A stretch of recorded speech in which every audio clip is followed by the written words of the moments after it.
আমাদের আচরণ যেন সুন্দর হয়ে যায় আল্লাহ। আলহামদুলিল্লাহি রাব্বিল আলামিন, আসসালাতু ওয়াসসালামু আলা সাইয়্যিদিল মুরসালিন, আম্মা বা'দু, ফাউযু বিল্লাহি মিনাশ শাইতানির রাজীম, বিসমিল্লাহির রহমানির রহিম। আসসালাতু ওয়াসসালামু আলাইকা ইয়া রাসূলুল্লাহ ওয়া আলা আলিকা ওয়া আসহাবিকা ইয়া হাবিবাল্লাহ। আসসালাতু ওয়াসসালামু আলাইকা ইয়া নবিয়াল্লাহ ওয়া আলা আলিকা ওয়া আসহাবিকা ইয়া নূরাল্লাহ। মাদানী চ্যানেলের দর্শক শ্রোতা, আলহামদুলিল্লাহ ধারাবাহিক একটি অনুষ্ঠান ম্যানার্স, আর এই অনুষ্ঠানে আবার উপস্থিত হয়েছে আলহামদুলিল্লাহ রাব্বিল আলামিন। পূর্বের মতোই আজকের অনুষ্ঠানেও মোবালিগে দাওয়াত ইসলামী থাকবেন। একটি বিষয় আজকের অনুষ্ঠানে আমরা নিয়েছি আলোচনা করার জন্য, নেকির দাওয়াত দেওয়ার জন্য।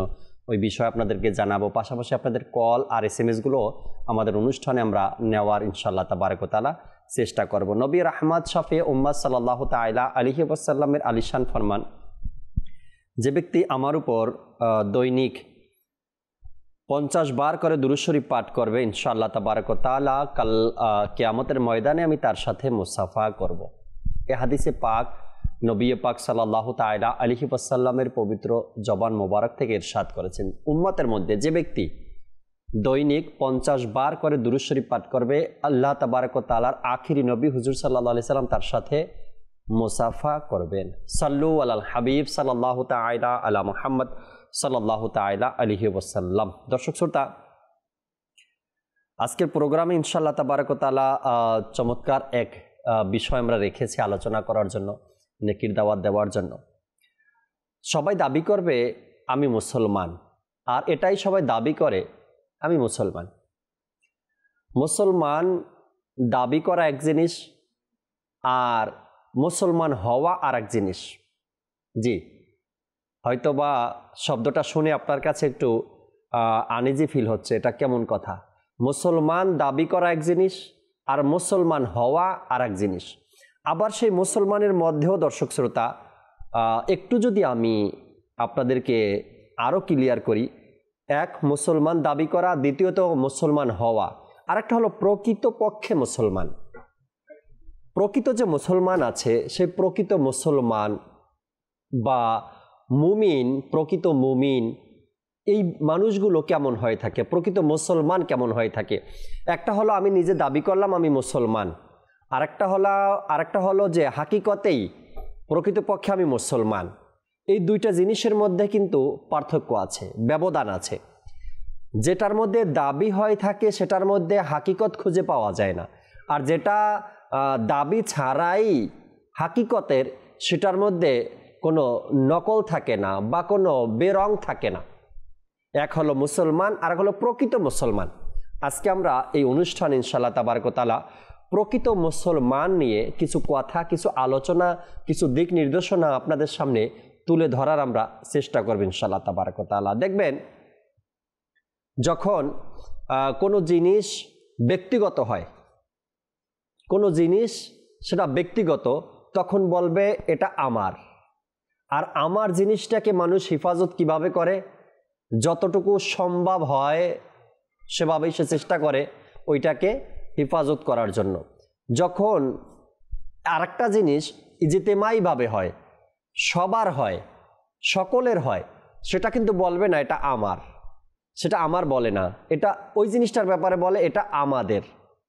যখন আমাদের হয়, তখন সেই আমাদের বিষয়টাকে মন চাইলে কেউ হেফাজত করবে, না মন চাইলে কেউ না করবে। মন চাইলে সেটাকে নষ্ট করে দিবে, মন চাইলে সেটাকে অপচয় করে দিবে।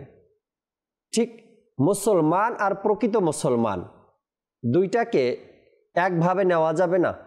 মুসলমান তো সবাই দাবি করছি মুসলমান, কিন্তু প্রকৃত মুসলমান কোন ব্যক্তি, তাকে চেনার উপায় কি, তার কোয়ালিটি কি হবে, তার গুণাবলী কি হবে, তার কাজ কেমন হবে, তার আমল কেমন হবে। মুসলমান আর প্রকৃত মুসলমান, এই যে দুইটা একটা পার্থক্য আপনাকে দেখালাম। আজকে ইনশাআল্লাহ তাবারক ওয়া তাআলা আল্লাহ চাহে আমাদের অনুষ্ঠানে প্রকৃত মুসলমান এই বিষয় নিয়ে আলোচনা এবং প্রকৃত মুসলমানের কিছু গুণাবলীও কোরআন ও হাদিস থেকে আপনাদের সামনে আমরা তুলে ধরার চেষ্টা করব আল্লাহ চাহে ইনশাআল্লাহ তাবারক ওয়া তাআলা। আর প্রকৃত মুসলমান হওয়া ব্যতীত দুনিয়া থেকে যেন আমরা না যাই, দুনিয়াতে থাকা অবস্থাতেই আমরা প্রকৃত মুসলমান হতে পারি, এই চেষ্টা সর্বক্ষণ আমাদেরকে চালিয়ে যাওয়া। আর চালিয়ে যাওয়া ততক্ষণ পর্যন্ত যতক্ষণ পর্যন্ত শ্বাস আমার মধ্যে আছে, যতক্ষণ নিঃশ্বাস আমার মধ্যে আছে, ততক্ষণ পর্যন্ত প্রকৃত একজন মুসলমান হওয়ার চেষ্টা আপনাকে, আমাকে, আমাদের সবাইকে চালিয়ে যাওয়া দরকার। আর এই প্রকৃত মুসলমান নিয়ে আল্লাহ তাবারক ওয়া তাআলা কোরআনে পাকের মধ্যে কি ইরশাদে কারিমা করেছেন, আবার হাদিসে মোবারকার মধ্যে নবী করিম সাল্লাল্লাহু তাআলা আলাইহি ওয়াসাল্লাম কি ইরশাদ করেছেন।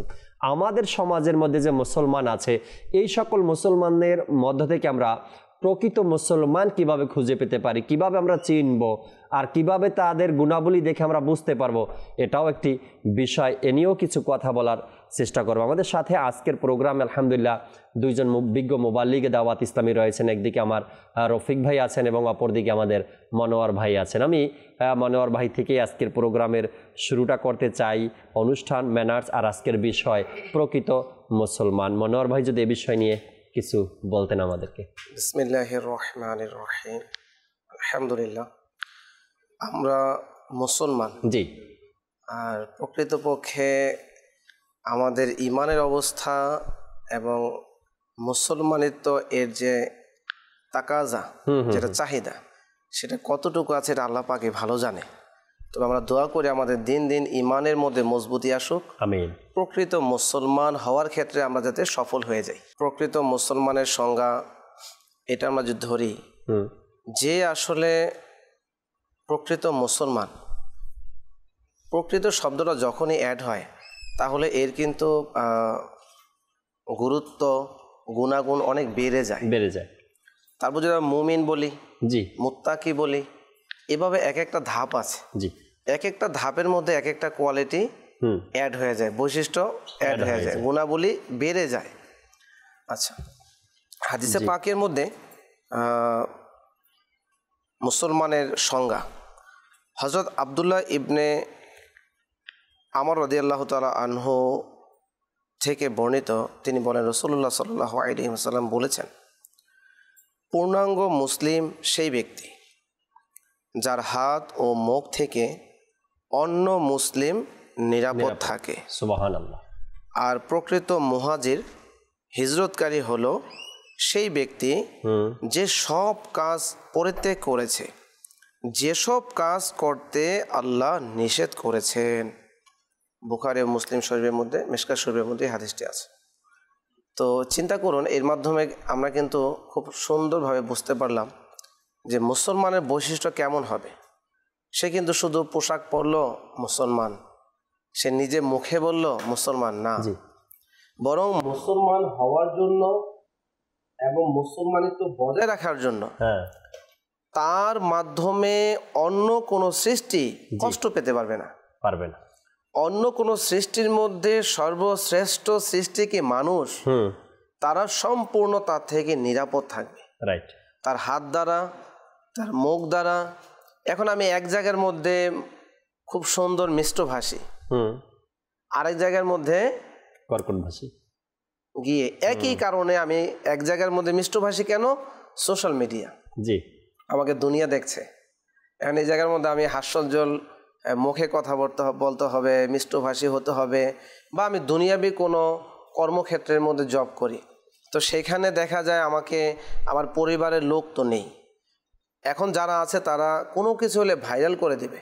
এই জন্য আমি সেখানে খুব ধৈর্যশীলতার পরিচয় দিলাম, হাতের অপব্যবহার করলাম না, জবানের অপব্যবহার করলাম না, খুব মিষ্টভাষী, এবং মানুষের মধ্যে প্রশংসা ছড়িয়ে গেল। তার সাথে মোটামুটি খারাপ ব্যবহার করা হলো, কিন্তু সে খুব সুন্দরভাবে ট্যাকেল দিল, খুব সুন্দর ব্যবহার করলো, কতই না ভালো মানুষ।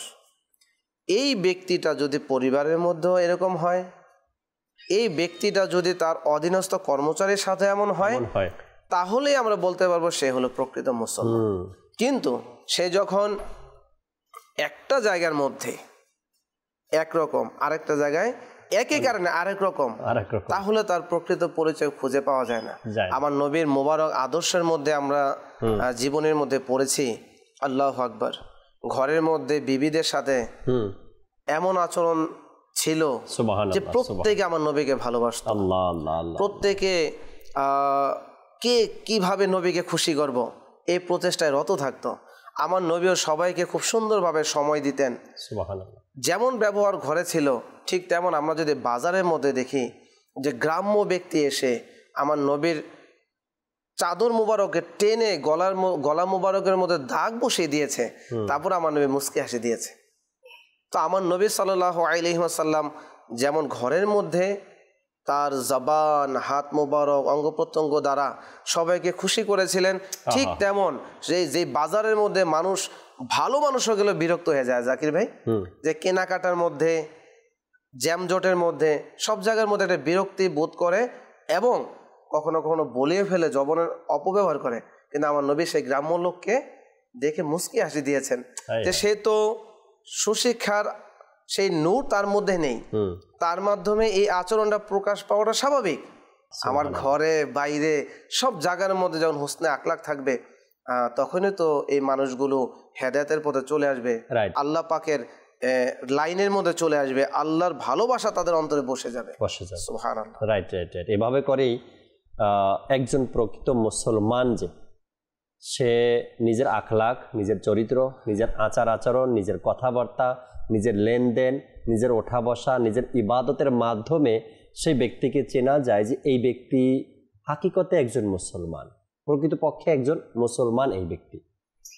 আরেকটা বিষয় এখানে অ্যাড করা যায় মনোয়ার ভাই, সেটা হলো যেমনিভাবে ওই ব্যক্তি ঘরে বাহিরে আত্মীয় স্বজনের কাছে বা নিজের অফিসে স্থানকাল পাত্র বুঝে মানুষের সাথে ব্যবহার করে, কেননা কোন জায়গাতে আমি দুর্ব্যবহার করলে আমার এই দুর্ব্যবহারটা ছড়িয়ে যাবে, কোন জায়গাতে ভালো ব্যবহার করলে সেটাও ছড়িয়ে যাবে। ওই স্থানকাল পাত্র বুঝে যেমনিভাবে মানুষগুলো নিজের চেহারাকে পরিবর্তন করে দেয়, ঠিক ইবাদতের ক্ষেত্রেও কিন্তু দেখা যায় প্রকৃত মুসলমান যে ব্যক্তি সে যখন মানুষের সাথে নামাজ পড়ে, জনগণের সামনে নামাজ পড়ে, 2-4 জনের সামনে নামাজ পড়ে বা মসজিদে নামাজ পড়ে, তখন দেখা যায় তার ইখলাস, তখন দেখা যায় তার আন্তরিকতা, তখন দেখা যায় তার খুশু খুজু নামাজের মধ্যে। প্রকৃতপক্ষে যখন আমি একা নামাজ পড়ি তখন আমার অবস্থাটা কেমন থাকে, সেজদার গতি কেমন থাকে, রুকু সেজদার গতি কেমন থাকে, কোরআনে পাকের তেলাওয়াতের গতি কেমন থাকে। তো আমি 5 জনের সামনে যেভাবে নামাজ পড়লাম ওই সেম নামাজের কোয়ালিটিটা কি আমার একা অবস্থায় ছিল কিনা, একাকী নামাজ পড়ার অবস্থায় ছিল কিনা, যদি না থাকে তবে এখানে নিয়তটাও তো চেক করা দরকার। আমার কোন নিয়তে আমি মানুষের সামনে এত ধীরে আস্তে রুকু সেজদা করলাম, কোরআনে পাকের তেলাওয়াত করলাম, আর যখন একা চলে আসলাম তখন খুবই স্পিডে নামাজটা আমি সম্পন্ন করলাম, কারণটা কি, এখানে নিয়তটা কি আছে। তো প্রকৃত মুসলমান তো মানুষের সামনে যেভাবে নামাজ পড়ে তার চাইতে আরও কতটা সম্ভব যে ইখলাসের সাথে, আন্তরিকতার সাথে, খুশু ও খুজুর সাথে নামাজ আদায় করবে ওই ব্যক্তি। এক আল্লাহ পাকের ওলির কথা মনে পড়ে গেল যে তাকে বাস সবাই তত ইবাদত করতে দেখে না, এমনিতে সবার সাথে সাক্ষাৎ মোলাকাতের ক্ষেত্রে এবারে যে খুব ভালো আচরণ, কিন্তু অত বেশি ইবাদত করতে দেখা যায় না। সে অপেক্ষা থাকে রাত কখন আসবে, আল্লাহু আকবার। এই রাতের মধ্যে সে খৌফে খোদায় কান্নাকাটি ইবাদত বন্দেগীতে এত মশগুল থাকে যেটা বলার বাইরে। কিন্তু যখনই তার সেই কামরা থেকে প্রস্থান করার সময় হয় সকালবেলা, সে সুন্দরভাবে চেহারাকে ফ্রেশ করে চোখে কাজল লাগায়, কাজল লাগিয়ে জনসম্মুখে আসে এবং এসে বোঝায় যে সে তো বাস ওই স্বাভাবিক ব্যক্তি, তার কান্নাকাটির কথাও কেউ জানে না, তার ইবাদত বন্দেগীর কথাও কেউ জানে না, সেজদারত থাকতে থাকতে তার চেহারা যে ধুলামলিন হয়েছে সেটার কোনো নিশানা থাকে না। এই হলো আমাদের প্রকৃত মুসলমানের অবস্থা। প্রকৃত মুসলমানের ব্যাপারে কোরআনে পাকের মধ্যে এক আয়াতে কারিমা সূরা মুনাফিকুন আয়াত নাম্বার 8 মধ্যে আল্লাহ তাবারক ওয়া তাআলা ইরশাদ করেছেন, আর সম্মান তো আল্লাহ, তার রসুল ও মুমিনের জন্যই। আল্লাহ পাক এই আয়াতে পাকের মধ্যে, কোরআনে পাকের আয়াতের মধ্যে ইরশাদ করেছেন সম্মান তো আল্লাহ এবং তার রসুল এবং মুমিনের জন্যই। এই আয়াতে পাকে সম্মান মহান আল্লাহর জন্য, তার অনুগ্রহে তার প্রিয় হাবিব সাল্লাল্লাহু আলাইহি সাল্লাম সম্মানিত এবং তার উসিলায় তার প্রত্যেক গোলাম সম্মানিত। তাফসিরে সিরাতুল জিনানের মধ্যে রয়েছে মনোয়ার ভাই, এই আয়াতের 4টি বিষয় প্রমাণ হয়। 4টি বিষয় এই আয়াত থেকে প্রমাণের নাম্বার 1, প্রত্যেক মুমিন সম্মানিত, কোনো মুসলমান জাতিকে হীন মনে করা বা অসভ্য বলা হারাম। নাম্বার 2, মুমিনের সম্মান ইমান ও নেক আমল দ্বারা হয়, টাকা পয়সা দিয়ে তা সম্মান অর্জিত হয় না। দ্বিতীয় নাম্বারটা আরও একবার শুনি নেই আমরা, মুমিনের সম্মান ইমান ও নেক আমল দ্বারা হয়, টাকা পয়সা দিয়ে মুমিনের সম্মান হয় না। নাম্বার 3, মুমিনের সম্মান চিরন্তন, নশ্বর নয়, তাই একজন মুমিনের দেহ ও কবরকেও সম্মান করা হয়। একজন মুমিনের দেহ এবং কবরকে সম্মান করা হয়, কেননা এটা স্থায়ী। মুমিনের সম্মানটা অস্থায়ী না, স্থায়ী বলা হয়েছে এখানে। নাম্বার 4, যে কোনো মুমিনকে তুচ্ছ মনে করবে প্রকৃতপক্ষে সে আল্লাহ পাকের নিকট তুচ্ছ। বান্দা গরিব হোক অসহায় হোক, যদি সে মুসলমান হয় তবে সে সম্মানিত। এই 4টি বিষয় কিন্তু আজকে আমাদের জন্য যথেষ্ট, তাই না? আল্লাহ পাকের আয়াতে কারিমা, যে আয়াতের মধ্যে আল্লাহ তাবারক ওয়া তাআলা আল্লাহ এবং তার রসুলের পাশাপাশি মুমিন যে ব্যক্তি আছে তাকেও সম্মানিত বা সম্মানের কথা বলেছেন। এরপরে মুফাসসিরগণ এর 4টি ব্যাখ্যা, 4টি উদাহরণ আমাদের মাঝে রেখেছেন, যে এই 4টি উদাহরণ এই আয়াতে পাক থেকে নেওয়া যায়। তো একজন মুমিনের কত সম্মান এই আয়াত থেকে আমরা বুঝতে পারলাম। আল্লাহ পাক মুমিন যারা আছে, প্রকৃত মুসলমানদেরকে যেন আমরা সম্মান করতে পারি, সে তৌফিক আল্লাহ দিক আমাদেরকে। রফিক ভাই আমাদের সাথে আছেন আজকের অনুষ্ঠানে, আলহামদুলিল্লাহ রাব্বিল আলামিন। রফিক ভাই থেকেও কিছু আলোচনা, কিছু কথা আমরা শুনি। এরপরে দর্শক আপনাদের কলগুলো নেওয়ার, আমরা SMS-গুলো পড়ার চেষ্টা করবেন ইনশাআল্লাহ তাআলা। জি রফিক ভাই, আজকের বিষয় প্রকৃত মুসলমান। আলহামদুলিল্লাহি রাব্বিল আলামিন ওয়াসসালাতু ওয়াসসালামু আলা সাইয়্যিদিল মুরসালিন, আম্মা বা'দ।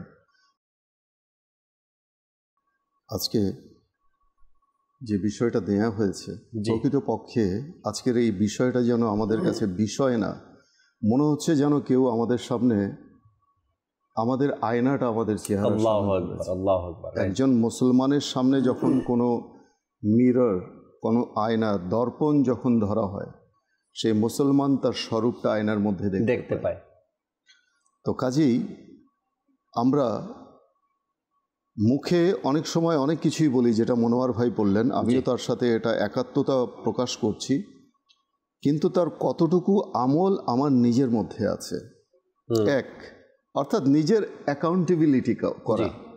আর যে ব্যক্তি দুনিয়াতে নিজের অ্যাকাউন্টেবিলিটি করবে, নিজের হিসাব নিকাশ করবে, কিয়ামতের দিনে তার হিসাব নিকাশকে সহজ করে দেয়া হবে।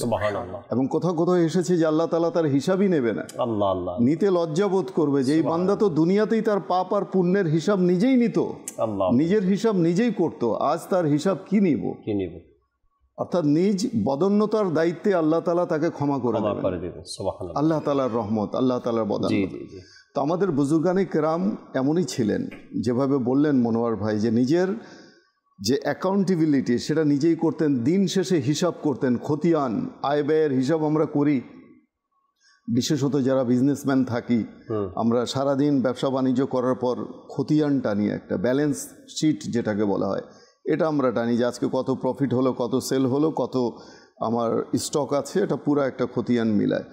তো আমরা দুনিয়াবি বিভিন্ন দৃষ্টিকোণ থেকে, ব্যবসা বাণিজ্য সব কিছু থেকে আমরা এক্সপার্ট, আমাদের অনেক স্কিল আমাদের কাছে রয়েছে, দক্ষতা রয়েছে। কিন্তু আখিরাতের যে বিষয়টা রয়েছে, তার যে হিসাব নিকাশটা রয়েছে, সেক্ষেত্রে কিন্তু আমরা যখন আমাদের নিজের পর্যবেক্ষণ করব, তখন কিন্তু নিজেকে আমরা কাঁচা পাবো, সেখানে দক্ষ পাবো না।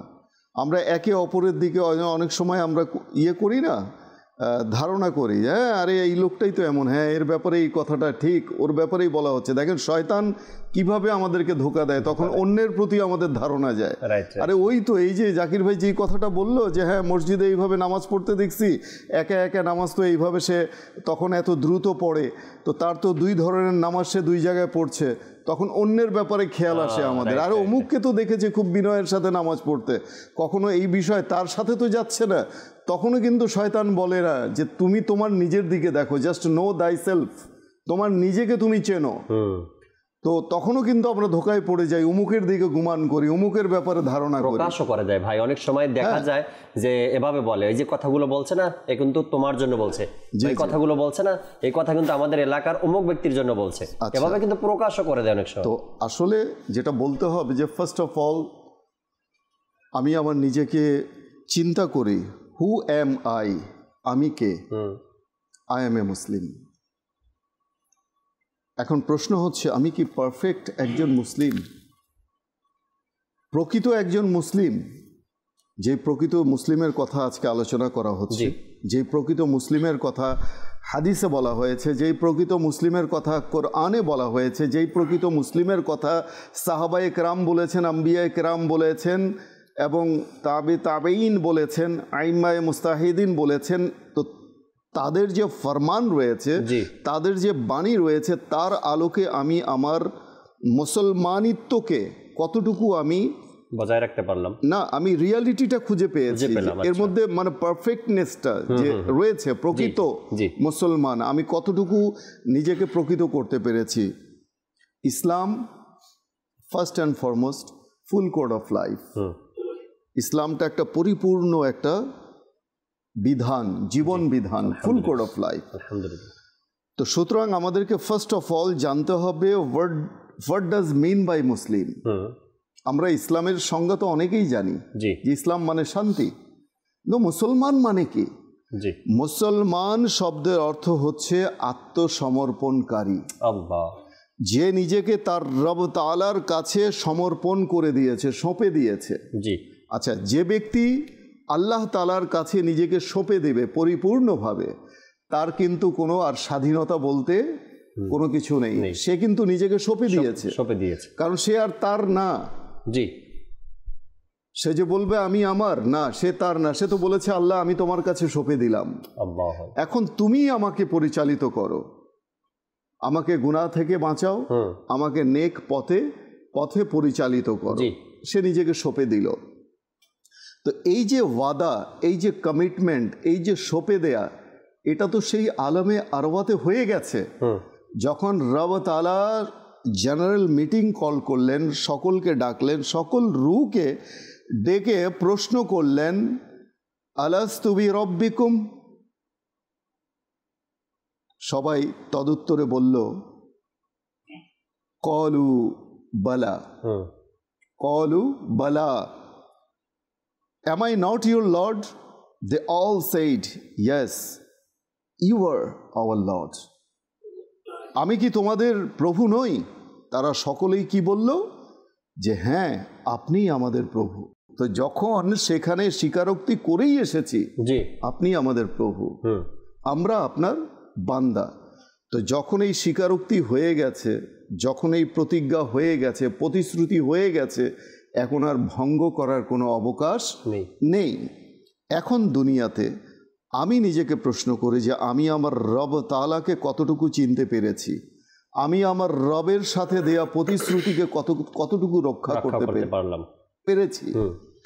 তো এই যে বিষয়টা, এখন আমি দুনিয়াতে এসে সব বিষয় আমি যখন নিজের মত প্রকাশ করছি, নিজের অভিজ্ঞতা শেয়ার করছি, আমি নিজেকে এমনভাবে জাহির করছি, প্রকাশ করছি যে আমি অনেক কিছু জানি, অনেক কিছু বুঝি। আমাকে বোঝাতে এসো না ভাই।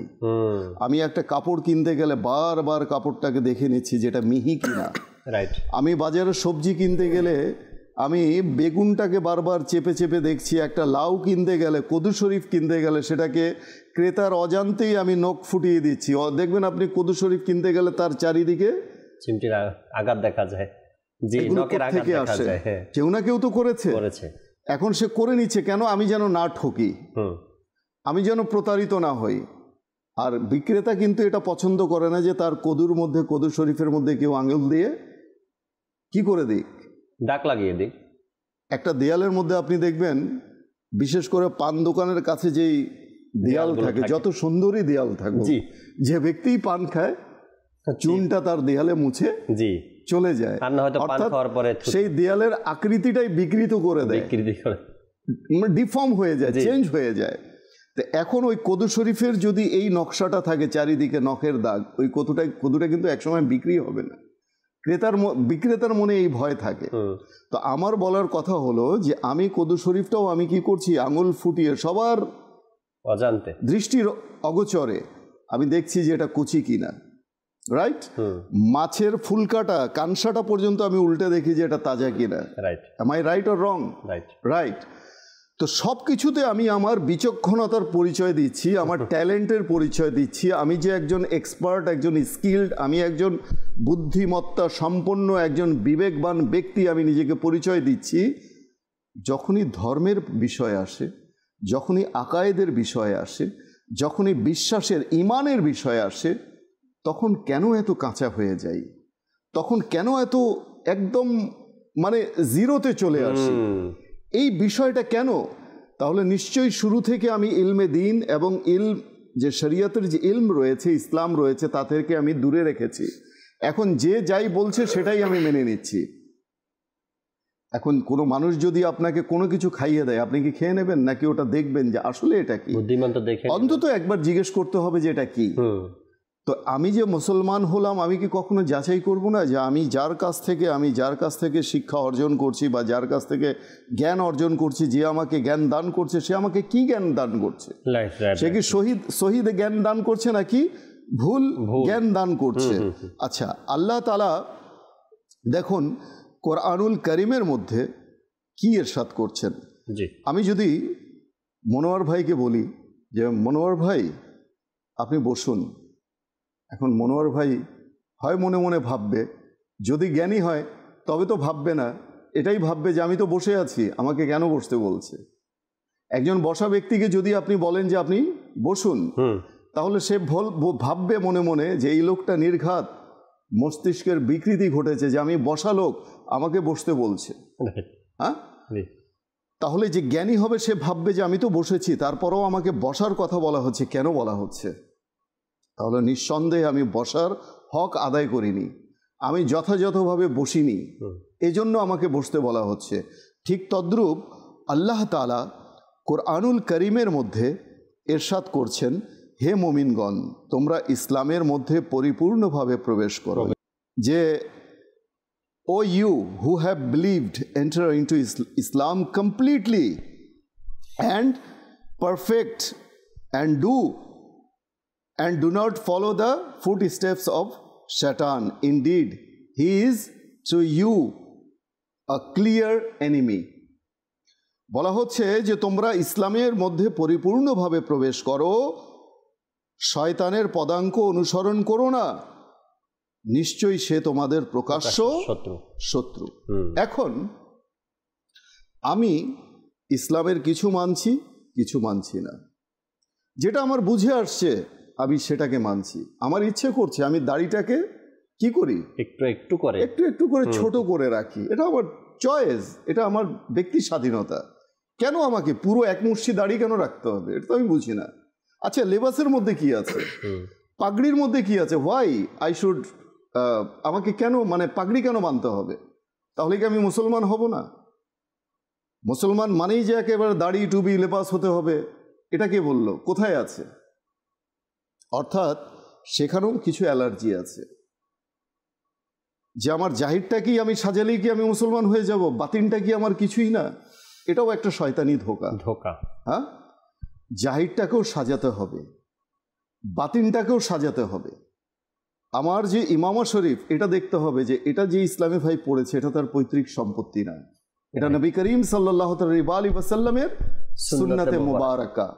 এখন সে ইমামা এটা পড়বে, দাড়ি রাখবে, তাহলে সে পরিপূর্ণভাবে ইসলামে আসবে। এবং দাড়ি টুপি যখন তার হয়ে গেল, অর্থাৎ বাহ্যিকতাকে আমি অসম্পূর্ণ রেখে আমার অন্তর আমি সাজিয়ে নেব, আমি কত বড় আল্লাহর ওলি হয়ে গেছি যে আমি আমার অন্তরকে বিশুদ্ধ করে ফেলেছি, আর আমার জাহিরকে আমি সাজাতে। কারণ দুনিয়াবি যে আয়েশ আরাম লোভ লালসা, দুনিয়াবি পরিবেশের সাথে নিজেকে খাপ খাওয়ানো। এখন আমি যে কোনো জায়গায় পাঞ্জাবি টুপি পাগড়ি পরে তো আমি তো মিশতে পারছি না। সমস্যা তো এখানে। আমার তো ইসলাম আমাকে ব্যারিয়ার দিয়ে রেখেছে, পায়ের শেকল বেঁধে রেখেছে যে তুমি গুনাহের জায়গায় যেও না। এখন ওখানে আমি দাড়ি নিয়ে কি করে যাই? আমার দাড়ি তো আমাকে বিবেক বাধা দিচ্ছে না, আমি সেখানে কি করে যাই? এই জন্য আমি দাড়ি রাখতে পারছি না। আমার বিবেক বলছে এখন তুমি রেখো না, তোমার এখন অনেক সময় আছে। তো এখন আমি ইসলামের কিছু মানলাম, কিছু মানলাম না। আল্লাহ বলছেন যে হে ইমানদারগণ, তোমরা ইসলামে পরিপূর্ণভাবে প্রবেশ করো। এখন যে মুসলমান সে তো বলবে যে আমি প্রবেশ করেই নিয়েছি, আমাকে আবার কেন করা হচ্ছে? তার মানে হচ্ছে যে আল্লাহ তাআলা আমাকে বলছেন পরিপূর্ণভাবে প্রবেশ করো, তুমি এখনো ঠিক মতো প্রবেশ করোনি। তুমি কিছু মানবে কিছু মানবে না, এটা মানবে সেটা মানবে না, জায়গা মতো তুমি মিথ্যা বলবে, আর একটু আটটু মিথ্যা বললে চলে, কিচ্ছু হয় না। হ্যাঁ, আর এত পর্দা করা লাগবে না, পর্দা হচ্ছে অন্তরের ভিতরে। এত কিসের, আমি গুনাহ থেকে বেঁচে রইলাম, সমস্যা কোথায়? অর্থাৎ লেজ কাটা শিয়ালের যে গল্প আমরা শুনেছি, এখন আমার ইচ্ছে মতো আমি ইসলামের বর্ণনা দিচ্ছি। আমি ইসলামের নাম এটা না যে আমি কিছু মানলাম, কিছু নিলাম, কিছু ছেড়ে দিলাম, এটার নাম ইসলাম নয়। ইসলাম হচ্ছে পরিপূর্ণভাবে ইসলাম যেটা বলেছে সেটা আমাকে নিতে হবে। সেটা আমার বুঝে আসলেও নিতে হবে, না বুঝে আসলেও মেনে নিতে হবে, এর মাঝেই কল্যাণ রয়েছে। আচ্ছা, হাদিসে মোবারকায় আল্লাহ নবী সাল্লাল্লাহু আলাইহি ওয়াসাল্লামের ফরমান হচ্ছে, the one home a person loves in this world, he will be his companion on the day of resurrection. যে দুনিয়াতে যে যাকে ভালোবাসবে, কিয়ামতের দিন সে তার সাথী হবে, তার সাথে উঠবে। এখন আমি কেমন মুসলমান যে আমি যার সাথে বন্ধুত্ব করছি, যার সাথে আমি ফ্রেন্ডশিপ করছি, সে হচ্ছে দাড়িবিহীন, সে হচ্ছে বেনামাজি, সে মদ পান করছে, সে জুয়া খেলছে, সে অশ্লীল জায়গায় যাচ্ছে, সে সিনেমা নাটক ড্রামা দেখছে, আমাকে ইনভাইট করছে, দোস্ত চলো আজকে একটা ভালো মুভি লেগেছে দেখতে যাই। আরে টিকিটের চিন্তা করো না, আমি দেব, বন্ধু আছি না, চলো। আমি কেমন মুসলমান যে আমি তার কথায় চলে যাচ্ছি এবং তাকে পরিচয় দিচ্ছি, he is my best friend. ও guys, let's introduce, he is my best friend. What sort of best friend? যে তোমাকে জাহান্নামের দিকে নিয়ে যাচ্ছে সে তোমার বেস্ট ফ্রেন্ড হয় কি করে? হ্যাঁ, তুমি কাকে চুজ করেছো তোমার বেস্ট ফ্রেন্ড? হাদিসে পাকে আছে যে মানুষের বন্ধু যে রয়েছে তার দিনের উপর হয়ে থাকে বন্ধুত্ব। এখন সে চিন্তা করুক তার কার সাথে সে বন্ধুত্ব করছে, এটা সে চিন্তা করুক। তো বিফোর ফ্রেন্ডশিপ আমাদের তো চিন্তা করতে হবে, এখন আমি যদি একজন বেনামাজির সাথে বন্ধুত্ব করি তাহলে তার সাথেই আমার হাসর হবে। আমি যদি একজন শোবিজ তারকা, তাকে যদি তারকা বলা হয়ে থাকে, স্টার, হোয়াট সব স্টার আই ডোন্ট নো, কোন আকাশে উদিত হয় আমি তাও জানি না, জান্নাতের আকাশে নাকি জাহান্নামের আকাশে। এখন সেই তারকাকে আমি অনুসরণ করছি, সে ব্রেসলেট পরছে আমিও পরছি, সে কান ছিদ্র করে দুল পরছে আমি তাও পরছি। আমি কি করছি? ট্যাটু লাগাচ্ছি, কারণ আমার যাকে আমি অনুসরণ করি, যাকে ভালোবাসি, সে তো আমার কাছে মডেল, সে আমার কাছে আইডিয়াল। এখন তাকে আমি ভালোবাসছি, সে আমার রাসূলের মত ও পথের উপর আছে কিনা আমি জানি না, কিন্তু আমি তাকে অন্ধের মতো ভালোবাসছি। তবে বিশ্বাস করতে হবে, এটা জেনে রাখতে হবে যে কাল কিয়ামতের দিনে তার সাথেই তার হাসর এবং নাসর হবে। একজন প্রকৃত মুসলমানকে ভাবতে হবে বন্ধুত্বের আগে আমি কাকে ভালোবাসছি। ইসলামে এতটুকু নেব, এতটুকু নেব না, তরকারি এতটুকু ভালো লাগছে, এটা খাবো এটা খাবো না। মাকে আমরা বলি না অনেক সময়, না এটা খাবো না মা, মাংস রেঁধেছো, মুরগি রেঁধেছো, না বাবা সবজি রেঁধেছি, খাবো না আজকে, বাইরে কোথাও খেয়ে নেব। এটা আপনার ঘর না, আল্লাহ এবং তার রসুলে অর্থাৎ আল্লাহ তাআলার মনোনীত দিন হচ্ছে ইসলাম। কাজেই ইসলামটাকে মানলে পরিপূর্ণভাবে মেনে নিতে হবে, তবেই তখন প্রকৃত মুসলমান হওয়া যায়। রাইট, আমরা দুটি বিষয় একদম স্পষ্ট হয়ে গেলাম রফিক ভাই থেকে, যে ইসলাম যেটা হুকুম করছে সে হুকুম মোতাবেকই আমাকে ইসলামের প্রত্যেকটা কার্যক্রমকে আমাকে মানতে হবে। আমি কোনটা মানলাম, কোনোটা মানবো, কোনোটা মানবো না, আমার যেটা পছন্দ মোতাবেক হবে, আমার সাথে যেটা যাবে বা আমি যেটা করতে পারবো সেটাকে আমি অ্যাকসেপ্ট করবো, বাকিটা করবো না, এটা না। ইসলাম থেকে ইসলামের যে হুকুম হাকামগুলো আছে সেটা আপনাকে মানতে হবে। দ্বিতীয়ত, একজন প্রকৃত মুসলমান কার সাথে বন্ধুত্ব করছে সেটাও তাকে জানতে হবে, যাচাই বাছাই করে তারপরে তাকে বন্ধুত্বের দিকে যেতে হবে। আর না হয়তো আপনি আপনার ইচ্ছা মোতাবেক বন্ধুত্ব আপনি বানিয়ে নিলেন বা ফ্রেন্ড বানিয়ে নিলেন, অথবা আপনি কাউকে নিজের আইডল বানিয়ে নিলেন, এরপরে আপনার হাসর নাসর কার সাথে হবে তাও স্পষ্ট হাদিসে মোবারকার মধ্যে এসেছে। আল্লাহ পাক বোঝার তৌফিক দিক, দু একটা কল নেই, এরপর ইনশাআল্লাহ তাআলা মনোয়ার ভাই থেকে আলোচনা শুনবেন ইনশাআল্লাহ তাআলা। জি, কল শুনিয়ে দিন। আমার নাম মজনু, আমার বাড়ি জয়পুরহাট ডিস্ট্রিক্ট। আপনাদের চ্যানেল আমার খুবই ভালো লাগে, আমি সারাক্ষণই দেখি, সবাই দেখে, আরো মানুষকে আমি দেখাই। তো মাশাআল্লাহ মাশাআল্লাহ, আল্লাহ পাক কবুল করেন, সবসময় মাদানী চ্যানেলের সাথেই থাকবেন এভাবে করে। পরবর্তী কল।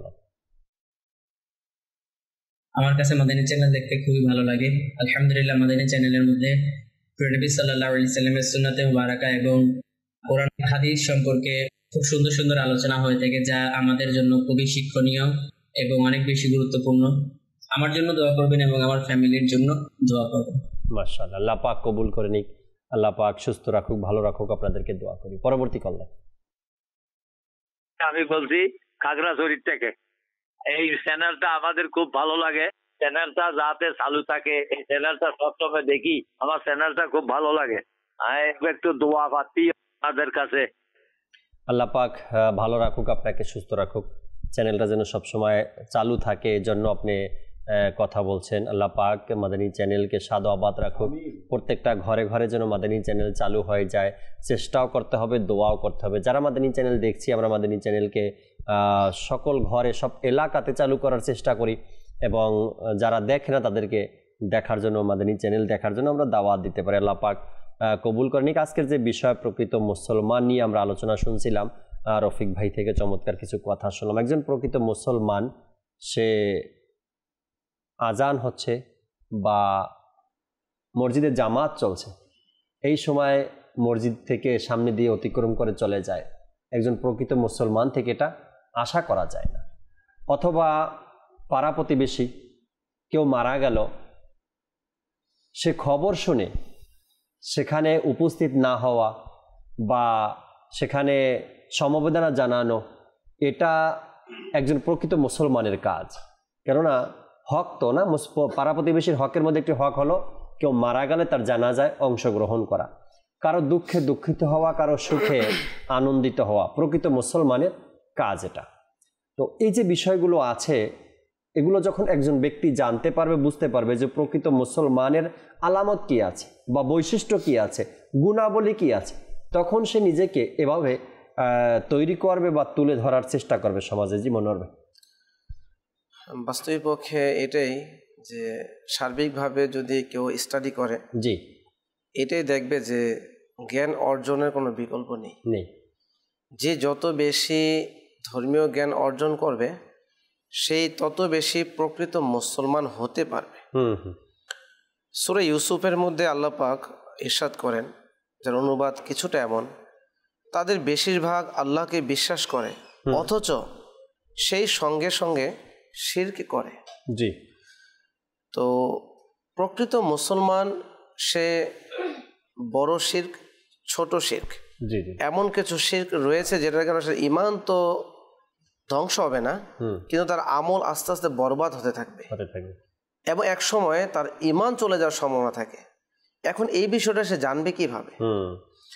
আর মুসলমান এর মুসলমানিত্ব পরিপূর্ণতার সাথে আদায় করবে, এটাই প্রথম কথা। দ্বিতীয়ত, ইসলাম অনেক সহজ একটি ধর্ম, অনেক সুন্দর একটি ধর্ম। এর পিছনে কারণ হলো যে আল্লাহ পাক এই দ্বীনের রক্ষার জন্য যুগে যুগে পবিত্র আত্মার ব্যক্তিদেরকে পাঠিয়েছেন, যারা নবী রাসূল হিসাবে পরিচিত। এবং সমস্ত নবীদের সর্বশ্রেষ্ঠ পাঠিয়েছেন আমার নবী সাল্লাল্লাহু আলাইহি ওয়াসাল্লাম। এবং কিয়ামত পর্যন্ত আর কোনো নবী আসবে না। এত লং টাইম কারো শরীয়ত চলেনি। তো তার মানে আমার আল্লাহ পাক ইসলামকে পরিপূর্ণ জীবন বিধান বানিয়েছেন এবং যে কোরআনুল কারিমের মধ্যে এটা ঘোষণা দিয়েছেন, সেই পবিত্র কোরআনুল কারিমের হেফাজতের দায়িত্ব আল্লাহ পাক নিয়েছেন। সুবহানাল্লাহ। তো তার মানে বোঝা যায় যে আমরা কিন্তু খুব সুন্দর এবং পরিপূর্ণতার সাথে আছি যদি আমরা আমাদের আকাবিরদের অনুসরণ করি। আমরা সেই ইসলামের আদর্শ ভিত্তিক কিতাবাদি অধ্যয়ন করি, কোরআন, হাদিস, মুস্তাহিদ ইমামদের আকওয়ালগুলো, এগুলো। কিন্তু যখন আমি এগুলো সব ছেড়ে দিয়ে এখন আমার মুফতি ইউটিউব, আমার মুহাদ্দিস সাহেব ফেসবুক, গুগল, তাহলে দেখা যায় ডানে বামে আর ইসলামের কোনো লিঙ্ক আপ আমার কাছে নেই। যদি কোনো একজন ব্যক্তি শায়েখ সেজে সুন্দর সুন্দর কথা বলতেছে, এর মধ্যে একটা কথা দিয়ে দিল যেটা এক প্লেট খাবারের, সুস্বাদু খাবারের মধ্যে একটু বিষ তুলল, কিন্তু সেটা কিন্তু যাচাই করা তার সময় নেই, সুযোগ নেই, এবং যাচাই করবে যে সেই জায়গাও তিনি জানে না, তিনি শুধু এতটুকু জানে আমি সার্চ দেব আর ইসলামকে বুঝবো। অথচ ব্যবসার ক্ষেত্রে সেটা করে না। এগুলো রফিক ভাই পূর্বেই বলেছে, আমি আর সেদিক যাব না। আমার বলার উদ্দেশ্য হলো যে আমরা এখন ইসলামকে বোঝার জন্য ইসলামের যে ভিত্তি সেদিকে আমরা ধাবিত হই। কোরআন, সুন্নাহ, ইজমা, কিয়াস। যুগে যুগে উলামায়ে কেরাম আল্লাহ পাকের দ্বীনকে বোঝার জন্য 4টা বিষয়কে তারা ইসলামের প্রকৃত আদর্শবান হওয়ার জন্য ধারণ করে এসেছে। আমাদের সেটা করা উচিত। আচ্ছা, প্রকৃত ইসলামে যে প্রবেশ করবে সেই প্রকৃত মুসলমান। জি, ইসলামের শুরুতে যারা মুসলমান হয়েছিল জাকির ভাই, জি জি, তারা এক একজন এক এক শর্তে ইসলাম কবুল করেছে। আল্লাহ নবী সাল্লাল্লাহু আলাইহি ওয়াসাল্লামকে এক একজনকে এক একভাবে কবুল করেছে, বায়াত গ্রহণ করত। কেউ ইয়া রাসূলুল্লাহ আমি এই ক্ষেত্রে বায়াত গ্রহণ করব, ওকে। তো আল্লাহ নবী সাল্লাল্লাহু আলাইহি ওয়াসাল্লাম এভাবে নিতেন। তো কিছু এমন ছিল মুসলমান যে যারা অন্য ধর্ম থেকে মুসলমান এসেছে, তারা চিন্তা করলো যে আমাদের ওইসব ধর্মে তো উটের গোশত খাওয়া নিষেধ, তাহলে আমি তো মুসলমান হয়েছি, কিন্তু উটের গোশতটা খাবো না। উটের গোশতটা যদি না খাই তাহলে আমার পূর্বেরও সাদৃশ্য থেকে গেল, এখনও ইসলামের মধ্যে তো ফরজ ওয়াজিব না, উটের গোশত খেতেই হবে। আচ্ছা, তার মানে ইসলামের মধ্যে এটা হালাল, কিন্তু ফরজ করা হয়নি 5 ওয়াক্ত নামাজের মতো। আচ্ছা, তো এখন ওই ব্যক্তি এইভাবে সাদৃশ্য রাখার চেষ্টা করলো, এইভাবে ইসলামের মধ্যে আরও কিছু বিষয় দেখা দিল। তো দেখা দেওয়ার পর আল্লাহ পাক পবিত্র কোরআনুল কারীমের মধ্যে আয়াত নাজিল করলেন, হে ঈমানদারগণ তোমরা পরিপূর্ণতার সাথে ইসলামে প্রবেশ করো। ইসলাম যেটা বলেছে যে তোমার জন্য হালাল যেটা, এটা হালাল, তুমি নিজের উপর সেটা হারাম করতে পারবে না। আর যেটা হারাম সেটা মানবতা, সামাজিকতা ইত্যাদি বলে, বন্ধু বান্ধবের মন রক্ষা এগুলি বলে তুমি হারামকে হালাল করতে পারবে না।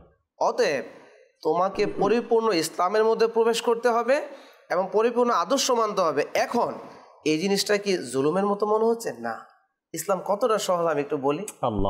ইসলামের মধ্যে ইবাদত করা আল্লাহর জন্য, কিন্তু আল্লাহ পাক এটা শরীয়তের মধ্যে কত সুন্দর শিথিলতার সাথে দিয়েছেন। ফরজে আইন, তারপরে ফরজে কিফায়া, সুন্নাতে মুআক্কাদা, এভাবে সুন্নাতে জায়েদা, মুস্তাহাব, নফল, স্টেপ বাই স্টেপ এসেছে। লাস্টে একটা দরজা আছে মুবাহ।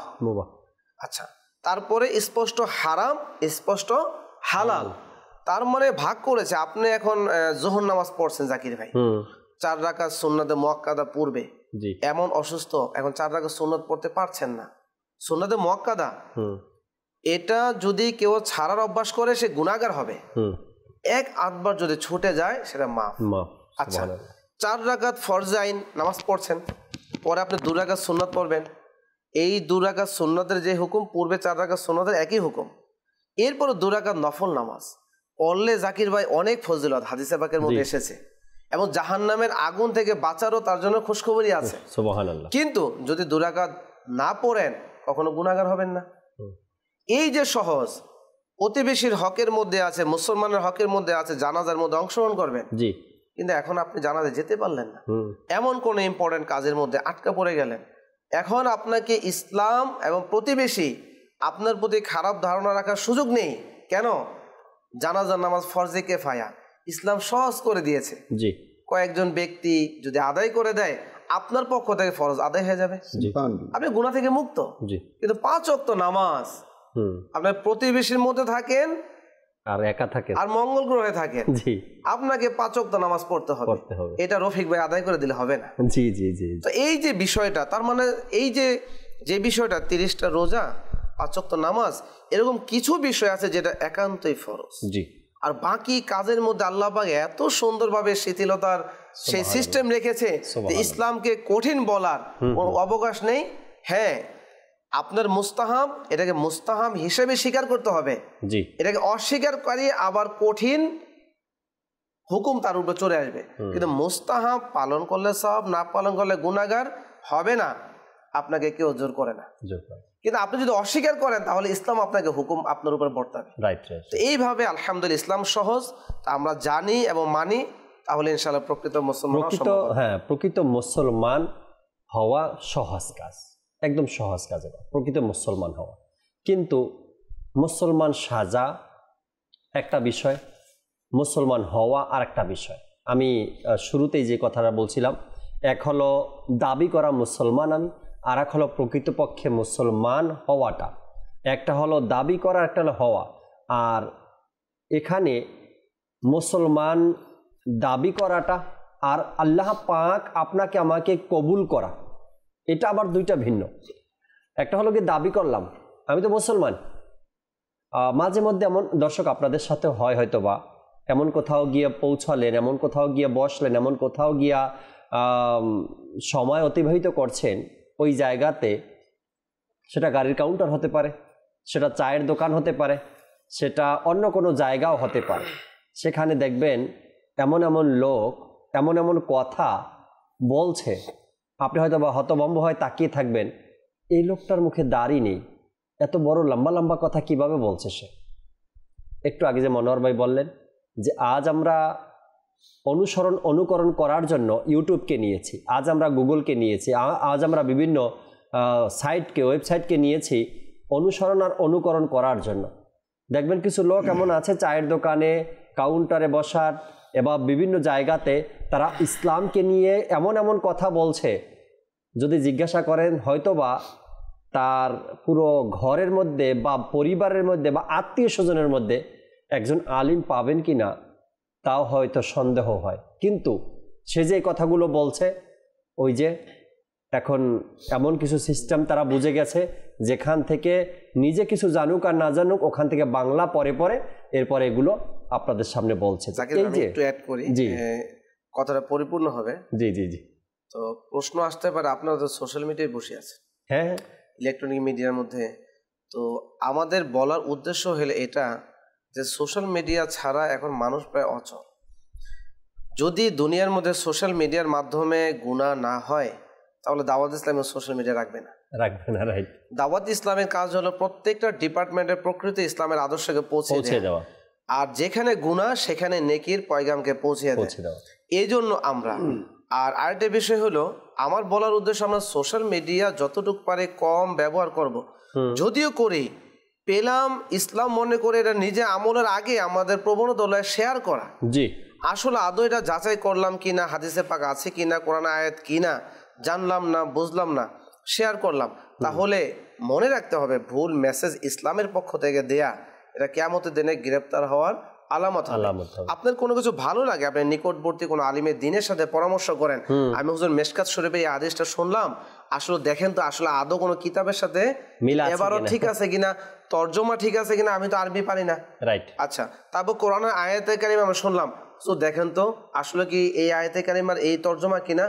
যখন আমি সত্যায়ন করলাম তখন ইমাম সাহেব সে আলিমে দিন বলবে, শোনো এই আয়াতে কারিমা এটা কিন্তু এটা মানসুখ হয়ে গেছে, জি এটা রহিত হয়ে গেছে, এই জ্ঞানও আপনার নেই, পেলেন বলা শুরু করলেন, আমল শুরু করলেন, কিন্তু এখন তো সেটা তো স্পেশালিস্ট বলবে। সোশ্যাল মিডিয়া যারা আমাদেরকে দেখবে এক বাক্যে স্বীকার করবে, আমরাও স্বীকার করব।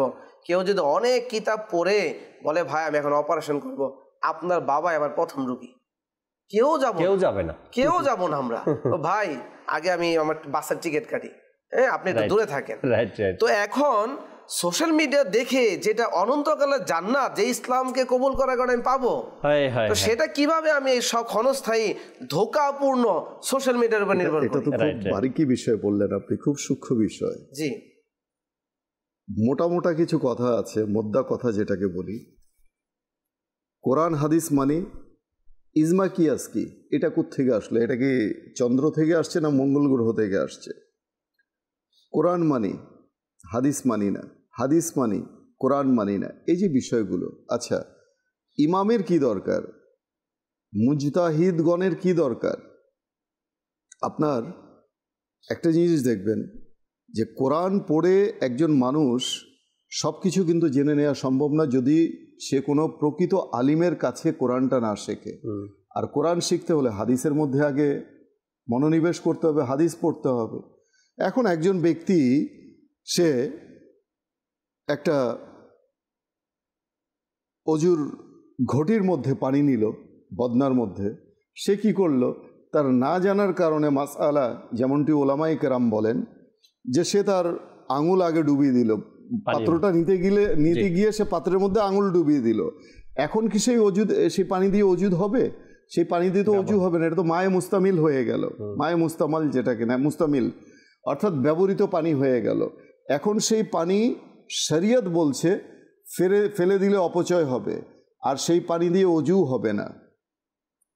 এখন সেই মাসআলাটা তো সে জানে না, সে তো ইজমা কিয়াস মানছে না। তাহলে কোরআনের কোথায় আছে, হাদিসের কোথায় আছে? যেটা মুজতাহিদগণ, ইমামগণ সেটাকে রিসার্চ করে বের করেছেন, আল্লাহর রাসূল বলে দিয়েছেন সাহাবায়ে কেরামকে। তো এখন সেই পানি ফেলে দিলে সে অপচয়কারী হবে, আর না ফেললে সেই পানি সে অজু করতে পারবে না। তাহলে সে কি করবে? গলায় কাঁটা বিঁধে গেছে, এখন সে বেরও করতে পারছে না, নিতেও পারছে না।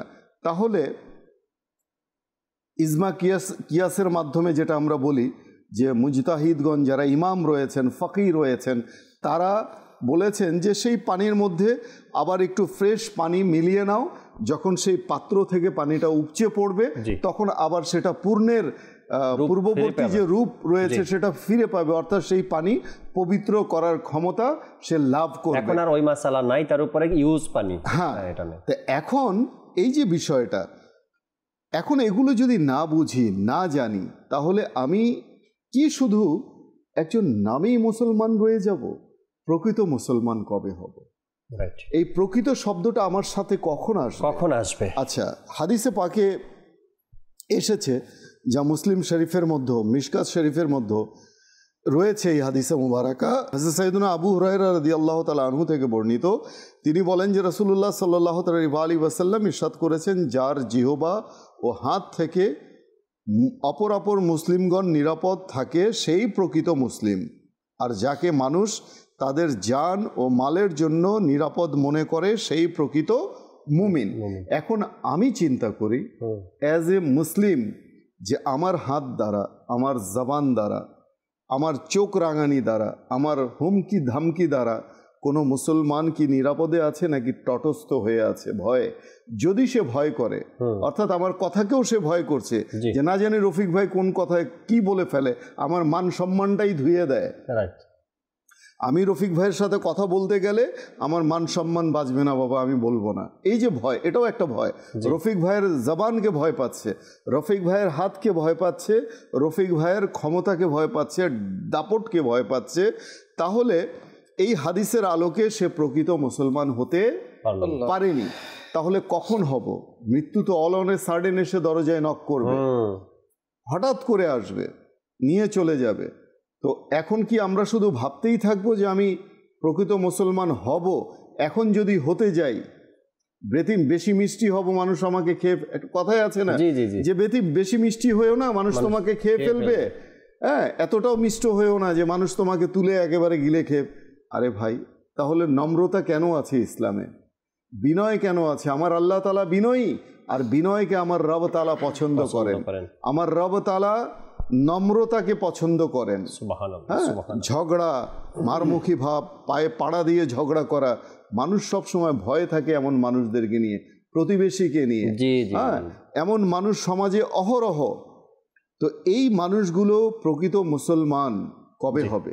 রাইট, কবে হবে? একটি চমৎকার হাদিসে পাক শুনেই এরপর আমরা দর্শকের কলের দিকে আবারও যাব। ইবনে মাজাহ শরীফের একটি হাদিসে পাক, মনোয়ার ভাই, নবী করিম সাল্লাল্লাহু তাআলা আলাইহি ওয়াসাল্লাম কাবা শরীফকে সম্বোধন করে বলেন, হে কাবা, তুমি কতই না পবিত্র, তোমার সুগন্ধি কতই না বিশুদ্ধ, তুমি কতই না মহান, তোমার সম্মান কতই না উঁচু। সেই সত্তার শপথ যার কুদরতি হাতে মুহাম্মদ সাল্লাল্লাহু আলাইহি সাল্লামের প্রাণ, নিশ্চয়ই একজন মুমিনের সম্মান আল্লাহ পাকের নিকট তোমার সম্মানের চেয়েও বেশি। একজন প্রকৃত মুসলমানের সম্মানের কথা এখানে বলা হয়েছে। যে কাবা শরীফের চেয়ে, আমি একবার নিজেকে প্রশ্ন করি, দর্শক শ্রোতা, আমি একবার নিজেকে, আপনি আপনার নিজেকে প্রশ্ন করেন, আমি কি সেই সম্মান অর্জন করতে পারলাম?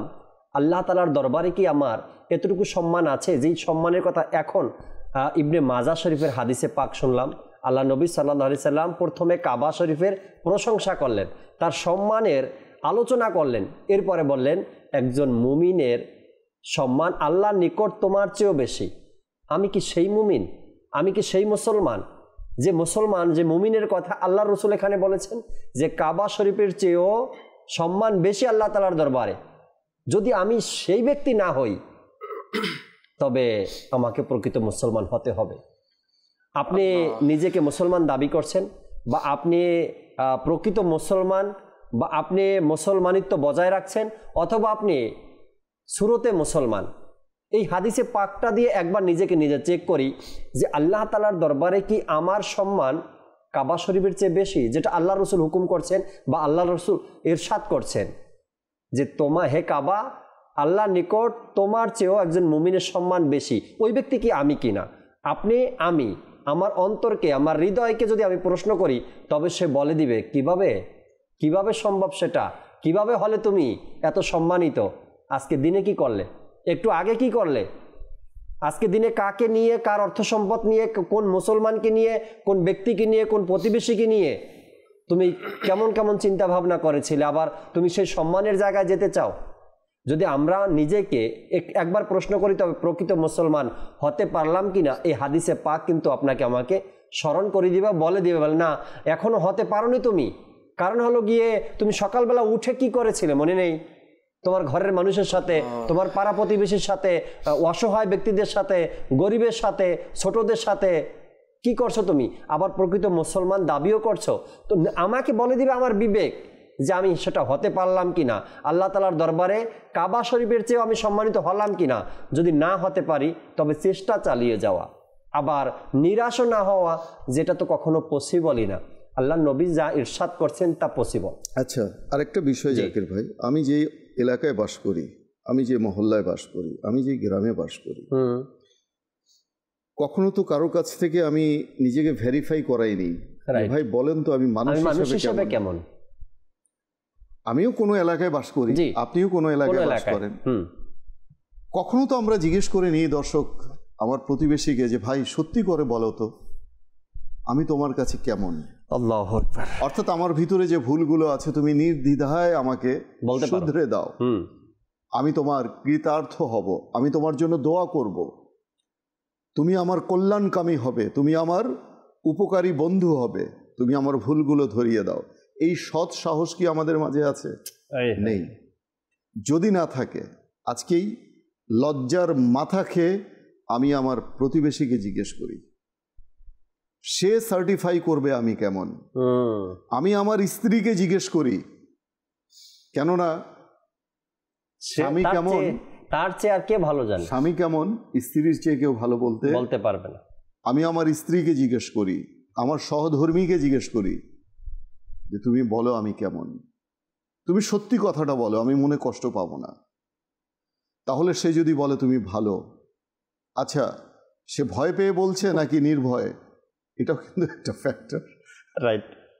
এটাও একটা ফ্যাক্টর। এখন যাকে জিজ্ঞাসা করলো সে তো আগে থেকেই জানে যে আমি কেমন।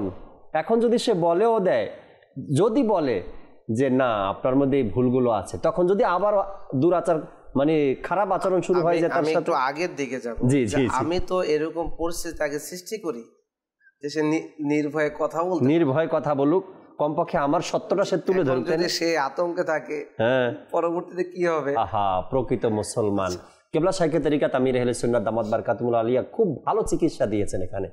মাদানী মুজাকারাতে তিনি বলেন এভাবে আসলে যাচাই করতে হয় না, আমি যাচাই করতে হয় না, কারণ হলো আমির আহলে সুন্নাতের যে ফর্মুলা, যে নিজে নিজে নিজেকে অধ্যয়ন করা, যাচাই করা, যেটা রফিক ভাই পূর্বে বললেন, নেকামল রিসালার উপর আমল যদি থাকে সেটার মধ্যে হবে। আমি একটু কথা বলবো আসলে প্রকৃত না, একটা কথার কথা বললাম মনোয়ার ভাই, যে মানুষ আমাদেরকে, আমরা তো নিজেকে নিজে সবাই ভালো বলি, কিন্তু কখনো প্রতিবেশীকে জিজ্ঞেস করেছি আমরা? কখনো কি নিজের ঘরের মানুষকে জিজ্ঞেস করেছি? আমার ঘরের মানুষ যদি বলে যে হ্যাঁ আমার এই ভাইটা ভালো ছিল, আমার স্বামী ভালো ছিল, ইসলামিক কথাই বলেছেন যে প্রতিবেশী যাকে সার্টিফাই করবে, যার বিষয়ে সাক্ষ্য দিবে ভালো, আল্লাহর কাছেও সে ভালো। আর ঘরের মধ্যে যে স্ত্রী সাক্ষ্য দিবে যে আমার স্বামী ভালো, সে আসলে প্রকৃত পক্ষে ভালো। এটা কিন্তু ইসলামিক কথা।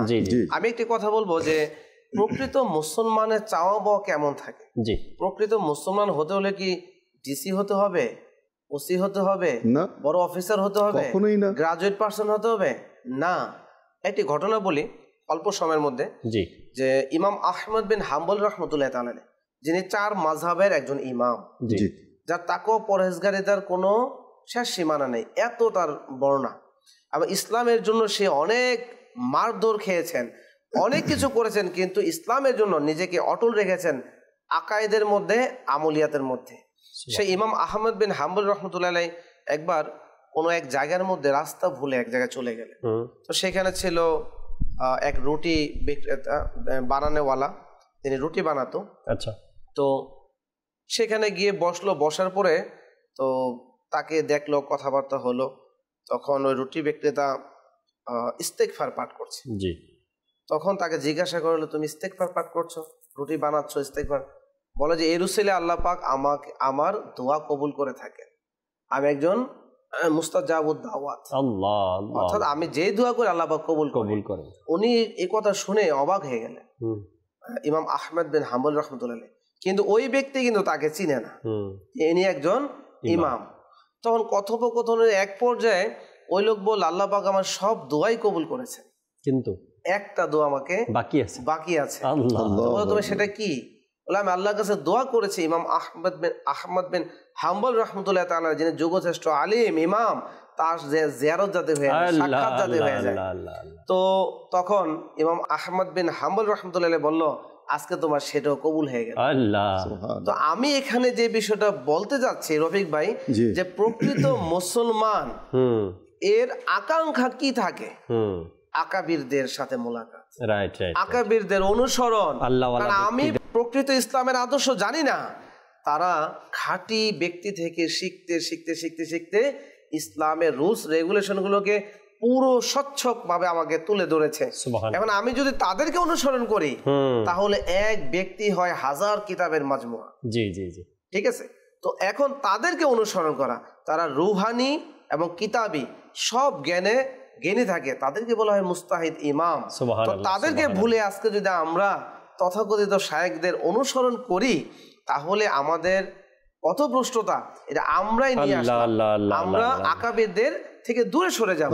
এই জন্য প্রকৃত মুসলমানের যেই ইচ্ছা থাকে আকাবিরদের অনুসরণ, মুলাকাত, তাদের সহচর্যে থাকা, সেই আকাঙ্ক্ষা আমাদের থাকে, ওইটা আর থাকে না। রাইট, আল্লাহ পাক বোঝার তৌফিক দিক। আমরা দুই একটা কল শুনি দর্শকের, এরপর ইনশাআল্লাহ তাআলা আবার কিছু আলোচনা শুনবো। জি, কল শুনিয়ে দিন। আসসালামু আলাইকুম ওয়া রাহমাতুল্লাহি ওয়া বারাকাতুহু। ওয়া আলাইকুম আসসালাম ওয়া রাহমাতুল্লাহি ওয়া বারাকাতুহু। প্রিয় হুজুরগণ, আপনাদের সবাইকে জানাই আমার পক্ষ থেকে সালাম। আপনাদের অনুষ্ঠান প্রত্যেকদিন দেখি, আমি একজন আপনাদের শ্রোতা এবং আপনাদের ভক্ত। আপনাদের অনুষ্ঠান আমি আমার ফ্যামিলিকে নিয়ে, আমার মা বাবাকে নিয়ে, আমার ছেলে মেয়েকে নিয়ে আমরা সবসময় দেখি, অনেক শিক্ষণীয়। আপনাদের কথা, আপনাদের পরামর্শ আমার মনে হয় যদি আমরা মেনে চলতে পারি, ইনশাল্লাহ আমাদের ফ্যামিলির জন্য ভালো হবে এবং আখিরাতের জন্য ভালো হবে। দোয়া রইল আপনাদের প্রতি, আল্লাহ যেন আপনাদেরকে নেক হায়াত দান করেন। আমিন আমিন আমিন। মাশাআল্লাহ, চমৎকার ভাবে কথাগুলো বলছিলেন। চ্যানেলের মধ্যে জি জি এইভাবে ভয়েস দেয় আমি প্রথম শুনি। আল্লাহু আকবার। এটা কিন্তু অনেকটা আন্তরিকতা, সুশিক্ষার একটা পরিচয়। জি, ভয়েস শুনলেই বোঝা যায় ভালোবাসা এবং প্রকৃত মুসলমানের আন্দাজ কেমন। একদম আল্লাহ পাক কবুল করে নিক এবং নিজের পরিবার পরিজনকে আল্লাহ তাআলা ভালো রাখুক, আপনার আল্লাহ দোয়া করি। জি, পরবর্তী কল দেন। টাঙ্গাইল ডিস্ট্রিক্ট নাগরপুর থানা। আমার নাম ফারুক। আপনাদের মাদিনা চ্যানেলটা দেখতেছি, আমার খুবই ভালো লাগতেছে। ফ্যামিলি নিয়ে দেখতেছি, সবাই দেখতেছে, এখনো দেখতেছি। আপনাকে দেখলে খুব ভালো লাগে, চোখের পানি একাই অদরে চলে আসে। আমাদের জন্য দোয়া করবেন। আল্লাহু আকবার। আল্লাহ পাক ভালো রাখুক, সুস্থ রাখুক, আপনাদেরকে দোয়া করি সবসময় আপনাদের জন্য। মাশাআল্লাহ, আপনারা কল SMS এর মাধ্যমে আমাদের সাথেই আছেন। দর্শক, একটু আগে যে কথা আমি বলতেছিলাম যে প্রকৃত মুসলমান এই ব্যক্তি, রফিক ভাইও বললেন, মনোয়ার ভাই বললেন যে তার হাত চোখ দ্বারা অপর মুসলমান কষ্ট না পায়। নিগরানের সূরা, আমিরুল সুন্নাতের কথা বলছিলাম আমি, এটা মনোয়ার ভাই ক্লিয়ার করেছেন। নিগরানের সূরার কথা বলি। নিগরানের সূরা বলেন যে আপনার যখন রাগ হয় না, রাগ যে পুরা 100-তে 100 চলে আসে যখন আপনার রাগ, তখন আপনি কোনো মানুষের সামনে না দাঁড়িয়ে কোনো আয়না বা গ্লাসের সামনে দাঁড়িয়ে থাকেন, দেখেন আপনাকে কেমন দেখা যায়।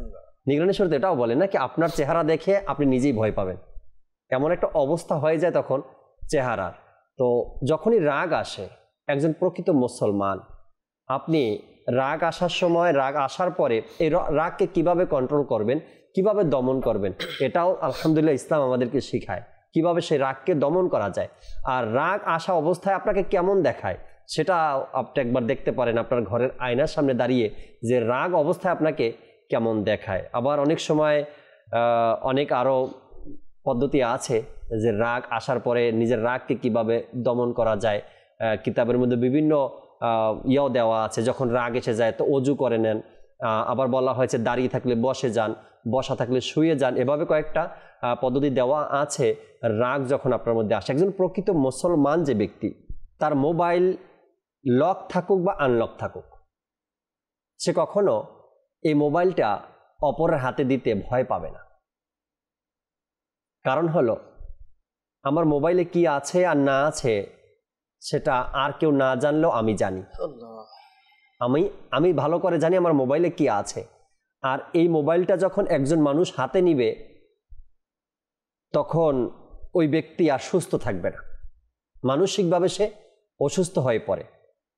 যখন মোবাইলটা কারো হাতে চলে যায় আর সেটা যদি আনলক থাকে, ডিসপ্লেতে লক থাকে না, তখন ওই ব্যক্তি আর সুস্থ থাকে না। কেননা আমার এখন যতটাই হাইট ছিল আমার ব্যাপারটা, যখন আমার মোবাইলটা কারো হাতে চলে গেল তখন সে বিষয়টা এখন আর হাইট নেই, সে অলরেডি আমার এই তথ্যগুলো জেনে যাবে বা বুঝে যাবে। একজন প্রকৃত মুসলমান সে মোবাইল হোক বা তার কম্পিউটার হোক বা ল্যাপটপ হোক, যা কিছু হোক না কেন, যদি এটা লক থাকুক বা আনলক থাকুক, হ্যাঁ এমন কিছু বিষয় আছে যদি এগুলো চুরি হয়ে যায় বা ফরওয়ার্ড হয়ে যায় তবে আমার অফিসিয়াল কোনো প্রবলেম হতে পারে, এটা না। এটা বাকি রেখে আমার ব্যক্তি, আমার পার্সোনালিটি, আমার ব্যক্তিত্ব, ওর মধ্যে যা আছে, হয়তো দর্শক বুঝে গেছেন আপনারা, ওই বিষয়গুলো যখন কারো নজরে পড়ে তখন তার কাছে বা মানুষের কাছে, সমাজের কাছে আমি মুসলমান হিসাবে কতটুকু মানে গুরুত্ব তখন তাদের কাছে থাকে। এটা কিন্তু আপনি যেটা বললেন, জি আমি একটু শেয়ার করছি আপনার সাথে। এটা হচ্ছে মুদ্রার একটা পিঠ। জি, যে আমি মোবাইলকে কিভাবে ব্যবহার করছি বা একজন মুসলমান হিসেবে আমার মোবাইলটাকে কিভাবে ব্যবহার করা উচিত, ঠিক তদ্রূপ সমাজে এও দেখা যায় জাকির ভাই, যে অনেকে আমরা অতি আগ্রহান্বিত হয়ে অনধিকার চর্চা করি। এখন আপনি আপনার প্রিয়জন, আপনার ফ্যামিলি কারোর সাথে, আপনার সন্তানের মায়ের সাথে আপনি একটা চ্যাট করতেই পারেন। এখন সেই চ্যাটটা দেখার অধিকার আমার আছে কিনা বা কে দিল অধিকারটা, এটা মুদ্রার আরেকটা পিঠ। আর সেই গোপনীয়তাকে, সেই প্রাইভেসিটাকে অন্যের কাছে প্রকাশ করা, এটা কোনো প্রকৃত মুসলমানের কাজ হতে পারে না। হাদিসে পাকে এসেছে যে কেউ যদি কারো চিঠিপত্র কিংবা কারো গোপন কোনো বিষয়াদি, মেসেজ, টেক্সট, এটার উপর দৃষ্টিপাত করলো, সে যেন জাহান্নামের আগুনের দিকে দৃষ্টিপাত করলো। তো এই যে বিষয়গুলো, এটা মানে উভয় পক্ষকেই বোঝানোর জন্য। আপনি যেমন এক পক্ষ বললেন, আমিও আরেকটা পক্ষকে বললাম। মানুষের জীবনে কিছু না কিছু প্রাইভেসি থাকতেই পারে। একদম। এখন হঠাৎ করে অনেক মানুষের অভ্যাস আছে, মোবাইলটা তুলে নিল, দেখতে লাগলো, তার গ্যালারি ওপেন করে দেখতে লাগলো। এখন এই বিষয়গুলো, এখন আমরা যারা মোবাইল ইউজ করি, আমি যার সাথে সম্পর্ক করছি, সে কেমন, উইদাউট এনি পারমিশন সে আমার ডিভাইসটা হাতে নিয়ে নিল এবং সে দেখতে থাকছে, তার কতটা অধিকার সে এটা দেখছে। আচ্ছা, পাসওয়ার্ডের কিন্তু একটা ডিউরেশন থাকে যে 5 সেকেন্ড পর, 10 মিনিট পর, 5 মিনিট পর সে অটো লক হয়ে যায়। এখন সেই সময় আমি যদি কারো মোবাইলটা তুলে নিই, এই মোবাইলটা হচ্ছে আমার কাছে আমানত, তার ব্যক্তিগত জীবনের প্রাইভেসি থাকতেই পারে, ঠিক আছে না? তো কাজেই আমি সর্বত্র, আমি একজন মোবাইল ইউজার হিসাবে আমি অন্যের মোবাইল যখন দেখবো সেদিকে, আর সে কি চ্যাট করছে আমার তো দেখার দরকার, that's none of my business. এটা আমার দেখার বিষয় না। জাকির ভাই কি করছে মোবাইলে সেটা আমার দেখার বিষয়। অতি আগ্রহান্বিত কিছু ব্যক্তি আছে, অতি উৎসুক ব্যক্তি, তারা দেখে যে কি করছে। যেটা সম্পূর্ণ বিয়ন্ড কার্সিটি, অ্যাবসলিউটলি, যেটা সম্পূর্ণ মানে কি বলবো শিষ্টাচারের বহির্ভূত, এটা কোনো লেভেলেই পড়ে না। এটা দিনই তো দিনই দুনিয়াবি মানুষও বলবে যে তুমি যে কাজটা করেছো এটা ঠিক করোনি। এটা কোনো মুসলমানের কাজ হতে পারে একদম একদম একদম। মুমিন এবং মুসলমানের, প্রকৃত মুসলমানের বৈশিষ্ট্যের মধ্যে এটাও আছে যে সে কখনো আর চোখে দেখে না, আর চোখে দেখে বাঁকা চোখে তাকায়, হ্যাঁ, চোখের এক পাশ দিয়ে এভাবে আর করে দেখে না। মুমিন সব সময় ইজি থাকে এবং সে নিজেকে নিয়ে ব্যস্ত থাকে, এভাবে ওইভাবে দেখে না, যেটা বর্তমান সমাজে আমাদের এটা নেই। আমরা জানিও তো না, আপনি যে ফিচারটা বললেন এটা তো জানিও না আমরা যে কিভাবে তাকাতে হয়, হ্যাঁ, দৃষ্টি কি করে নিচে দিয়ে হাঁটতে হয়, কারণ আমাদের চোখ তো চঞ্চল, অস্থির, কখনো ডানে কখনো বামে রাস্তা দিয়ে হেঁটে যাচ্ছি। আচ্ছা, একজনের ঘরের জানালা খোলা, এখন দেখতে দেখতে যাচ্ছি যে ঘরে কে আছে, কয়জনা আছে। What is your intention? তোমার নিয়ত কি ভাই? কেন তুমি জানালার দিকে দেখছো? কেন দেখছো? আচ্ছা, যে ঘরের মানুষ আছে তারও উচিত ছিল জানালায় পর্দা লাগানো। আমি উভয় পক্ষের কথা বলছি। অনেক মানুষ ঘরে পর্দা লাগানো দেখে টিপ্পনি কাটে, ভাই পর্দা কেন লাগাচ্ছেন? ভাই পর্দা মুসলমানের কি বলবো, এটা লজ্জাশীলতার পরিচায়ক। আমি লজ্জা পাচ্ছি আপনাকে দেখতে, আপনি লজ্জা পাচ্ছেন না। আমি চাচ্ছি আমার ফ্যামিলি, আমার পরিবার যেন পর্দার ভিতরে থাকে, এই জন্য আমি পর্দা লাগিয়েছি।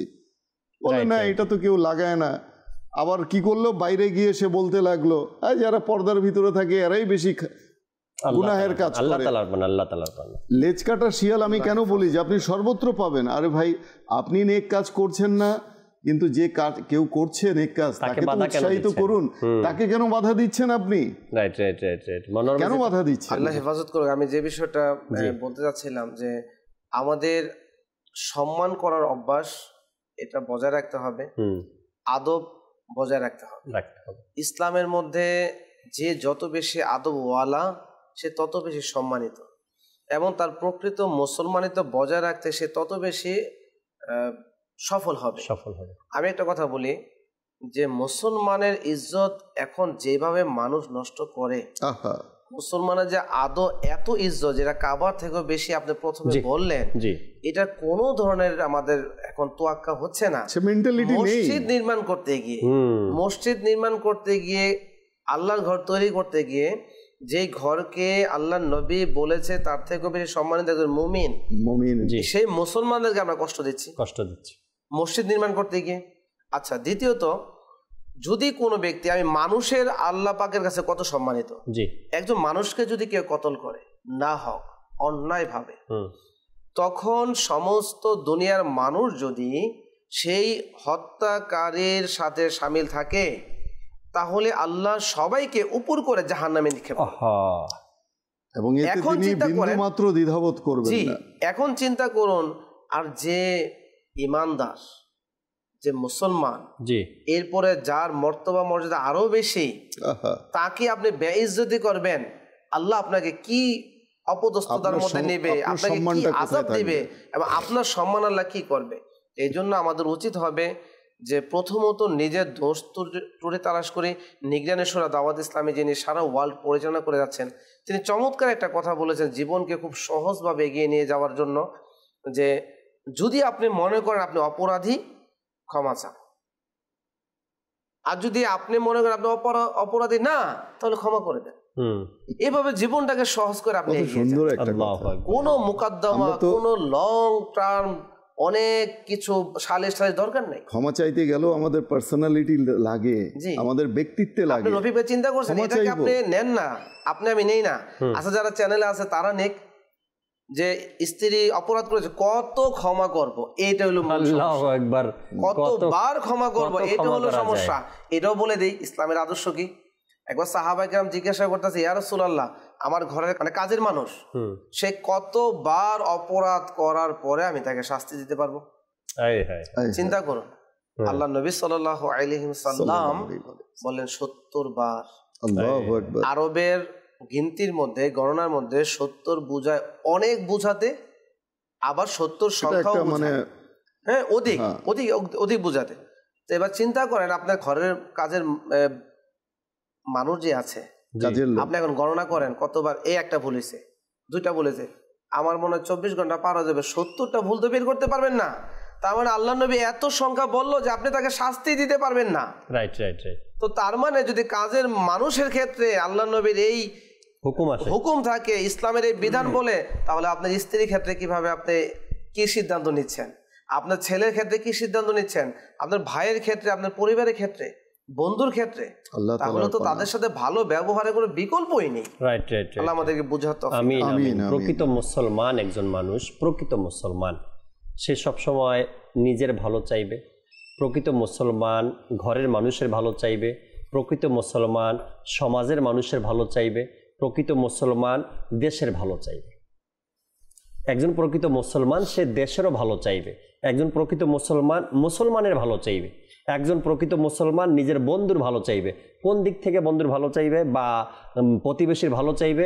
একজন মুসলমান চাইবে আল্লাহ আমার এলাকার মানুষগুলো যেন নামাজি হয়ে যায়, আল্লাহ আমার ঘরের মানুষগুলো যেন নামাজি হয়ে যায়, আল্লাহ আমার দেশের মানুষগুলো যেন হারাম খাওয়া ছেড়ে দেয়, আল্লাহ আমার দেশের মানুষগুলো যেন সুদ ঘুষের লেনদেন ছেড়ে দেয়। একজন প্রকৃত মুসলমান সবসময় এক তো নিজের ভালো চাইবে, আল্লাহ আমাকে সকল প্রকারের হারাম কাজ থেকে বাঁচাও, সকল প্রকারের নাজায়েজ কাজ থেকে বাঁচাও। পাশাপাশি একজন প্রকৃত মুসলমান সে তার ভাইয়ের জন্য, সে তার বাবার জন্য, সে তার পাড়া প্রতিবেশী, সে তার বন্ধু বান্ধব, সে তার দেশবাসীর জন্য এটাই চাইবে আল্লাহ তুমি এদের সবাইকে এই সকল খারাপ কাজ থেকে হেফাজত দান করো। একজন প্রকৃত মুসলমানের আশা আকাঙ্ক্ষা এটাই থাকে। আর যদি আপনার মধ্যে আমার মধ্যে এমন কোনো চিন্তাভাবনা থাকে যে সে তো লাখপতি হয়ে গেছে, কোটিপতি হয়ে গেছে, তার থেকে যদি টাকা চলে যেত, তার থেকে যদি অর্থ সম্পদ চলে যেত, এই যে চিন্তাভাবনাটা এটা প্রকৃত মুসলমানের চিন্তাভাবনা না। কারো ছেলে ভালো একটা চাকরি পাইলো, এখন আপনার ভিতরটা কেমন জানি লাগতেছে, এটা প্রকৃত মুসলমানের চিন্তাভাবনা না, প্রকৃত মুসলমানও না। সে একজন প্রকৃত মুসলমান যখন দেখে তার কোনো পাড়া প্রতিবেশী হজ বা উমরায় যাচ্ছে, তখন তার মধ্যেও একটা আবেগ কাজ করে, সুবহানাল্লাহ সেও যাচ্ছে, আজকে দেখি আমার প্রতিবেশী যায়, একদিন আমারও যাওয়া হয়ে যাবে। আর যদি এর উল্টা হয়, আহা এ তো চলে গেল, আমি কবে যাব, এর তো রাস্তা ক্লিয়ার হয়ে গেছে, বা এ কেমনে গেল, এ যাওয়ার মানে কি, এ তো এমন, এত দোষ তার। তবে মনে করতে হবে প্রকৃত মুসলমান আমার অন্তর এখন পর্যন্ত সেটা আদায় করতে পারেনি, বা আমি প্রকৃত মুসলমান হতে পারলাম না এখন পর্যন্ত। কারো সন্তান ভালো রেজাল্ট করলো লেখাপড়ায়, এখন আপনি মনে মনে ভাবছেন এ কিভাবে কি করলো, অর্থাৎ হিংসা আপনার মধ্যে আসতেছে, কিভাবে সম্ভব হলো, কিভাবে করলো, আমি তো সবসময় আমার ছেলে মেয়েকে লেখাপড়ার প্রতি ধাবিত করলাম, লেখাপড়ার জন্য উৎসাহিত করলাম, কিন্তু পাড়া প্রতিবেশী সন্তানটা ভালো রেজাল্ট করলো। এর মানে হলো আপনার ভিতরে অহংকার আছে, হিংসা আছে, বিদ্বেষ আছে পাড়া প্রতিবেশীর ব্যাপারে বা আত্মীয় স্বজনের ব্যাপারে। তার মানে আপনি প্রকৃত মুসলমান এখন হতে পারেননি। এই যে বিষয়গুলো আছে এগুলো অভ্যন্তরীণ, এটা কিন্তু দেখা যায় না। আপনার আমার চামড়া যেমন দেখা যায় বা আপনাকে আমাকে দেখা যায়, চেহারা দেখা যায়, এই রোগগুলো দেখা যায় না, অভ্যন্তরীণ রোগ এগুলো। কারো ব্যাপারে আপনার হিংসা আসা, কারো ব্যাপারে বিদ্বেষ আসা, কারো ব্যাপারে অহংকার আসা, এই বিষয়গুলো দেখা যায় এর অভ্যন্তরীণ। আর এটাও প্রকৃত মুসলমানের অন্তর সাফ না হওয়া পর্যন্ত প্রকৃত মুসলমান তো হওয়া যাবে না। আরেকটা জিনিস এখানে আছে যেটা সমাজে খুবই প্রাদুর্ভাব, মানে ছড়িয়ে পড়েছে, এই গুনাহকে আর গুনাহ মনেই করছে না। একজন প্রকৃত মুসলমানের যে প্রধান তিনটি বৈশিষ্ট্য হচ্ছে, তা হচ্ছে সত্য কথা বলা, অল দ্য হোয়াইল। মিথ্যাকে সে ঘৃণা করবে, এমনভাবে ঘৃণা করবে আল্লাহ যে না, মিথ্যা আমার দ্বারা বলা যাবেই না, কারণ মিথ্যা বলাটা এটা হচ্ছে মুনাফিকের নিদর্শন। সত্য তাকে বলতে হবে। আমি মিথ্যা বলবো না, আমি মিথ্যা বললে আমি প্রকৃত মুসলমান হতে পারবো না, আমি সত্য বলবো। সত্যটাকে সে ভালোবাসবে। বুজুর্গানে কেরাম কখনো মিথ্যা বলেননি, সাহাবায়ে কেরাম কখনো, হ্যাঁ মিথ্যা বলার যে স্থান রয়েছে সেটা তো আগে আমাকে জানতে হবে যে আমি কোন স্থানে বলবো, শরীয়ত আমাকে কোথায় বলার অনুমতি দিয়েছে আর কোথায় বলা যাবে না, সেই বিষয়টা আমাকে, এটা এর জন্য হচ্ছে ইলমে দ্বীন অর্জন করা। নাম্বার 2, প্রতিশ্রুতি দেওয়ার আগে আমাকে ভাবতে হবে যে আমি এটা পূরণ করতে পারবো কিনা। কিছু মানুষ আগে আছে হঠাৎ করে, আচ্ছা ঠিক আছে হয়ে যাবে, আচ্ছা ঠিক আছে আসবো, এই যে বিষয়টা, এই প্রকৃত মুসলমান যারা রয়েছে তারা কখনোই প্রতিশ্রুতি দিয়ে ভঙ্গ করবে না। তারপর প্রকৃত মুসলমান কখনো অন্যের রাখা আমানত খেয়ানত করবে না। আরেকটা বিষয় এখানে আমরা অ্যাড করতে পারি, মুসলমান এক মুসলমান অপর মুসলমানের দোষারোপ করা, দোষ চাপিয়ে দেওয়া বা দোষ অন্বেষণ করা, এ ব্যাপারেও কিন্তু কোরআনে পাকের মধ্যে এবং হাদিসে মোবারকার মধ্যে ইরশাদে কারিমা রয়েছে। দোষারোপ, অপর মুসলমানকে দোষ চাপিয়ে দেওয়া প্রকৃত মুসলমানের কাজ না। এটা যে নিজে বাঁচার জন্য অপর মুসলমানের উপর দোষ চাপিয়ে দেওয়া বা এক এলাকার জন্য আর এক এলাকার মানুষের উপর দোষ চাপিয়ে দেওয়া, অর্থাৎ দোষারোপ করা কোনো মুসলমানকে। দু একটা হাদিসে মোবারকা মনোয়ার ভাই থেকে শুনে আমরা অনুষ্ঠানের শেষের দিকে যাব। দোষারোপ চাপানো নিয়ে যদি কিছু। জি, এই বিষয়ের মধ্যে হযরত সাইয়েদুনা আবু দারদা রাদিয়াল্লাহু তাআলা আনহু থেকে বর্ণিত, আল্লাহ নবী সাল্লাল্লাহু আলাইহি ওয়াসাল্লাম ইরশাদ করেন যে অধিক অভিশাপকারী, অধিক উপহাসকারী কিয়ামতের দিন কোন সাক্ষী বা সুপারিশকারী হবে না। আল্লাহু আকবার। হাকিমুল উম্মত মুফতি আহমদ ইয়ারকান নাইমি রাহমাতুল্লাহ তাআলা আলাইহি উক্ত হাদিসের ব্যাখ্যায় বলেন, আল্লাহ রাসূল সাল্লাল্লাহু আলাইহি ওয়াসাল্লাম এর উম্মত কিয়ামতের দিন পূর্ববর্তী নবীদের সাক্ষ্য দেবে যে তারা তাদের উম্মতের নিকট প্রচারণা করেছে এবং তারা গুনাহগারদের জন্য সুপারিশকারীও হবেন। কিন্তু যে মুসলমান অভিশাপ ও উপহাস করতে অভ্যস্ত সে এই দুটি নিয়ামত থেকে বঞ্চিত। সুতরাং পৃথিবীতে অভিশাপ ও উপহাসে অভ্যস্ত হইও না। আরেকটি হাদিসে পাকের মধ্যে রয়েছে, আব্দুল্লাহ ইবনে মাসউদ রাদিয়াল্লাহু তাআলা আনহু থেকে বর্ণিত, রাসূলুল্লাহ সাল্লাল্লাহু আলাইহি ওয়াসাল্লাম ইরশাদ করেন, একজন মুমিন বিদ্রূপকারী হয় না, অভিশাপ দাতা হয় না এবং অশ্লীল অর্থাৎ অহেতুক কথাবার্তাও বলে না। তিরমিজি শরীফের মধ্যে রয়েছে। আল্লাহু আকবার। চিন্তা করুন তো, আল্লাহ পাক এই যে প্রিয় নবী সাল্লাল্লাহু আলাইহি ওয়াসাল্লামের মাধ্যমে হাদিসে পাকের মাধ্যমে আমাদের জানিয়ে দিলেন যে অযথা কথাবার্তা বের হয় না, বিদ্রূপকারীও হয় না। অভিশাপ তো এখন কিছু কিছু ফ্যামিলির মধ্যে হয়েছে যে কথায় কথায় কসম কাটা, কাফারা কিভাবে আদায় করতে হয় জানার কোনো খবর নেই, পাশাপাশি কথায় কথা অভিশাপ করা। বিশেষ করে এখন বাবা মা সন্তানকে যে হারে অভিশাপ দেয়, এটা যদি আমার মনে হয় একটা পরিসংখ্যান তৈরি করা হয়, একটা গবেষণামূলক রিপোর্ট তৈরি করা হয়, কোনো ফ্যামিলি এমন থাকে কিনা জানি না যে সন্তানকে অভিশাপ দিচ্ছেন, অথচ বুজুর্গানের দিন বলেছেন যে পিতামাতা বদদুয়া কবুল হয়ে যায়, দোয়াও কবুল হয়ে যায়। অতএব পিতামাতার উচিত সর্বদা সন্তান খারাপ হলেও তার জন্য দোয়াই করা এবং তার পজিটিভ দিকটা তুলে ধরে তাকে উৎসাহিতই করা। কি বলে, মাথায় গোবর, বেন ছাই হয়ে যাইব, তোমার দ্বারা কিচ্ছু হবে না, কিচ্ছু হবে না, শয়তানের সাথে সম্পর্ক রেখে কতগুলি কথা বলে। আমি ছোটবেলা আমার যখন পড়তাম, আমার শিক্ষক একটা কথা বলেছিল, সে কিন্তু জেনারেল লাইনের, তার কথাটা এখনো অভিজ্ঞ মনে আছে। সেটা কি, যে বলছে যে এই সন্তানকে যারা এই খারাপ কথাগুলি বলে তার মাথায় বসে যায় এবং সে মনে করে আচ্ছা আমি তো এই অবস্থা, তাহলে আমার দ্বারা ভালো হওয়া সম্ভবই না, তাকে সবসময় ভালো কিছুই করতে হবে। রাইট, এমনটা বলে। প্রকৃত একজন মুসলমান থেকে অভিশাপ, প্রকৃত একজন মুসলমান থেকে দোষারোপ চাপানো, উপহাস করা, এই কাজগুলো একজন প্রকৃত মুসলমান থেকে আশা করা যায় না বা করেও না। আল্লাহ পাক আমাদেরকে একজন প্রকৃত মুসলমান হওয়ার মতো তৌফিক আল্লাহ আমাদেরকে দান করুন। আমিন বিজাহিন নবিল আমিন সাল্লাল্লাহু তাআলা আলাইহি ওয়াসাল্লাম। সাল্লু আলাল হাবিব সাল্লাল্লাহু তাআলা আলা মুহাম্মদ সাল্লাল্লাহু তাআলা আলাইহি ওয়াসাল্লাম। আমাদের চরাচরণ যেন সুন্দর হয়ে যায় ইয়া আল্লাহ।